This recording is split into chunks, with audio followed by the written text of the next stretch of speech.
have some. And today's presentation, I want to talk a little bit about how do you solve some of the storage problems that you have in the high-performance computing space.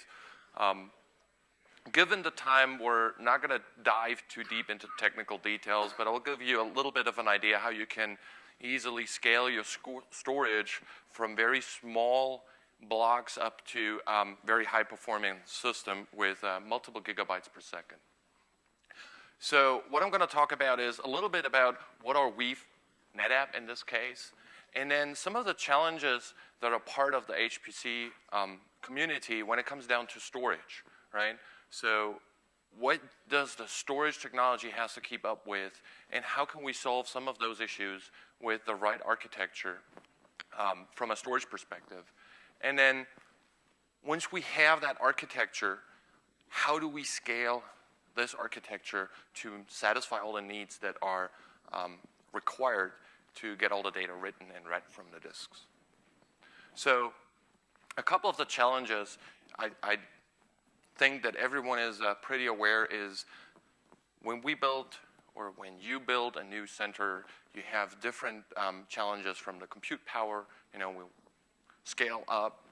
How do we get the storage? How do we get the compute nodes be more efficient? We just heard that energy efficiency and power consumption is a key metric in those large data centers. And especially with rising power pricing, floor space is another issue. So you build a new facility. We'll need to make sure that all these issues that will arise when a new center is planned are being taken care of. And then once we have that sorted out somehow is, well, the demand is always increasing, right? And sometimes it's pretty hard to predict how much that demand is increasing. And we'll get more and more data from all the various sources. So let's get more and more, and somehow we'll have to keep pace with that. And the systems that we're using have to adapt over time. And I have a chart at the end that will actually show some of the movements, and we'll see what the future brings on this, right? So once we cover all those challenges, how does the storage, basically where the data is stored at, keeps up with all those challenges and the developments in the future? So the NetApp as a company, this is just a brief, small picture of what we're doing in that space. Is there's a lot of HPC customers. There's new customers coming in all the time. There's OEM partners that take our technology and build a complete solution, because NetApp is a storage vendor, right? And usually you want to have a complete solution. So there's a lot of partners that integrate that into a clustered solution. There's also a trend going from the HPC environment, taking smaller parts though, and move them into the enterprise customers. They have similar requirements, although on a much, much smaller scale, but they also are trying to adopt the shared file system technologies and the cluster technologies in order to get all their modeling and other applications done. And when we talk about all those integrations, there's nothing that works without an alliance partner that actually helps to make sure that all the components are tested, certified, and work together. Well, there's one customer I'm going to mention, and this is scaling the storage to Sequoia Heights, is Lawrence Livermore National Lab. They have one of the largest supercomputer, and the challenge on the storage side was to deliver speeds over 1 terabyte a second. So it's quite of a challenge. It has 55 petabytes of usable capacity, and it delivers speeds up to the cluster with over 1 terabyte per second. And this is one of the largest storage and cluster node installations. But what it shows that it's possible to scale from a very small requirement, like 10, 15, 20 gigabytes per second, with the same architecture up to over 1 terabyte per second. So basically, when we take a look at what are the challenges with the storage architecture in our environments is we'll have to get better performance, right? We'll have to get more jobs done in a short amount of time. The jobs are getting bigger, the calculations are getting more complex, and we'll have to address the gap that's actually happening in the difference between compute power and storage power. So usually the compute power increases, right? We have a new generation of CPU, they have more cores, they have better algorithms inside. They're getting faster and faster and faster. When you take a look at the storage, the traditional hard drive was getting bigger, bigger, and bigger, but it's not really getting that much faster. So the capacity is scaling 2x every technology cycle, but the performance isn't scaling every 2x in a technology cycle. So there has to be some mechanism in place to close that gap and make sure that we scale the storage performance with the compute performance. And then everyone knows there's more and more of the reliability part moving into the high-performance computing systems. So usually reliability, redundancy, and mirroring and all that fancy stuff is mostly used in the GPC market where they have business-critical applications. But given the size of the compute nodes and the size of the jobs that are being run on those supercomputers, the availability of the storage infrastructure underneath it is getting more and more critical.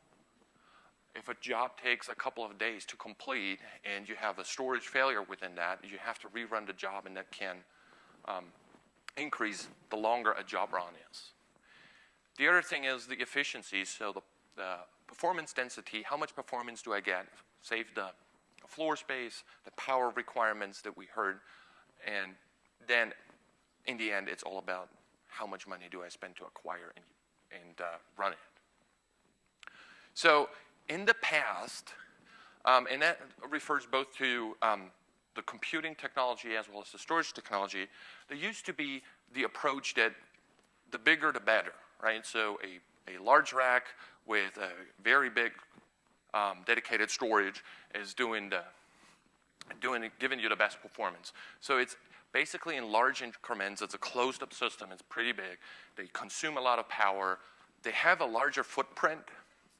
And usually the large monolithic systems tend to be a little bit more inefficient, right? While the same goes with the compute nodes goes down to the storage. So what drives the best efficiency today is actually having building blocks like your compute nodes that you scale. You have building blocks that you put in a rack and scale your performance as well as your capacity. And the advantage of this is that the building blocks have a lower power consumption. The footprint is usually smaller because you have the higher density, and you get more efficient storage from a performance as well as from a capacity perspective. So in the future, while we build all the clusters on a modular system, we'll want to make sure that the storage is in a modular way too, so both of them can adapt at the same time from a scalability and a power requirement. And well, this is a pretty clear chart. If you have a monolithic solution, you have like a big rack, you can only scale in large increments. The building blocks, the small nodes, the small storage blocks that you can put into the rack allow you to have a much more granular approach when it comes down to scale performance and scale capacity exactly to what you need, and grow with a better pace than with a monolithic solution. So this is an example how you can basically scale with the NetApp building blocks. And when you start with a small system with 60 or 120 drives, that gives you between, this calculation is based on the 3 terabyte drives, the 4 terabyte drives are just around the corner, up to 360 gigabytes in 8U or 180 in 4U with a performance of 6 gigabytes per second in writes. And those writes are typically mirrored between both controllers, so you get the redundancy. So these numbers are the full redundant numbers. And then you can scale within a standard 40U rack using the building blocks, either with performance or capacity, up to roughly around 30 gigabytes per second in writes in a single rack. So that can give you a lot of performance and 1.8 petabyte on a 40U rack with increments of 60 or less, depending on what your needs are. So the benefits are basically, with the modular architecture, you need fewer drives to achieve the same performance because everything is a little bit tighter integrated and streamlined. You use less space. Those systems fit in a standard rack, basically. You use less power because you don't have to drive all the overhead with it. And the density, for reads and writes, it's much more efficient. So you can actually measure the benefits with those systems. Well, all those numbers were published, basically, with all the redundancy options enabled that I just mentioned. You have a much improved performance under failure. So your performance drop, if something happens, will be a lot smaller on a modular architecture than on a monolithic systems. When we take those building blocks and connect them to the storage nodes within the supercomputers, there's a couple of things that need to be considered, right? So first of all, a standard off-the-shelf storage solution may not satisfy all the needs that a supercomputing environment has, right? So usually you have to take a look at purpose-built storage. What storage is built for the HPC market that delivers the performance I need with the power, cooling, and redundancy requirements that I have? Purpose-built storage is usually used in all the environments, and most of the companies focus specifically on the GPC market, which means all the general purpose computing.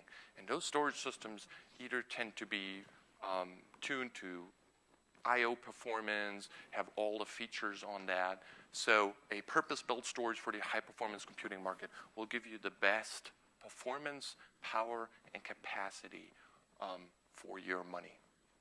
And then the interconnect between how do you connect the storage to your storage servers. And typically in the past, a lot of times fiber channel was used. The shift today is more towards the InfiniBand interconnect, because typically you already have that when you built your supercomputer, and you don't need to add a second fabric with fiber channel to attach your storage to it. Or you're going to use SAS and take your 2, 3, or 4 storage nodes to one modular building block, make sure that they're pretty close together, and then just use the very inexpensive SAS interconnect. And the reason SAS is getting more and more popular in those environments, and just because currently we have the 6 gigabit SAS interconnect, which is a white interconnect, so it has actually a performance of 24 gigabits per port.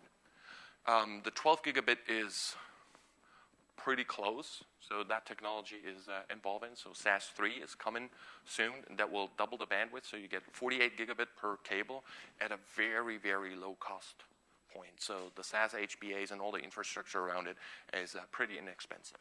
So a lot of people adopt the SAS interface to build high-performance computing systems. This is just the chart I mentioned before, which showed over the time in the past, there was a peak on the monolithic architectures from a server perspective as well as from a storage perspective.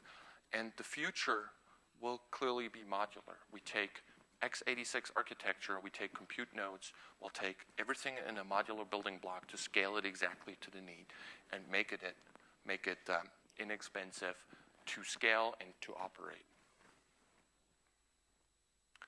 So basically, what we need is intelligent and reliable performance, so the supercomputer system has to deliver the performance under all circumstances.